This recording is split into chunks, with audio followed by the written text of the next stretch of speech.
হ্যাঁ হ্যাঁ হ্যাঁ। ছেলেগুলো বোঝেই না মেয়েদের কষ্টটা কি জিনিস। আরে আমার না মাথাটা খুব ধরেছে। আরে অনেক তো রাত হলো, এবার তো ফোনটা রাখো। সেই কখন থেকে সিরিয়াল দেখে চলেছো। আরে শুনছো, ফোনটা তো রাখো।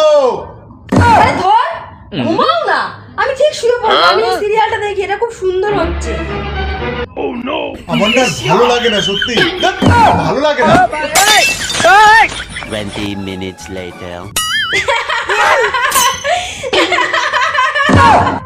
কি হয়েছে? হাসছো কেন?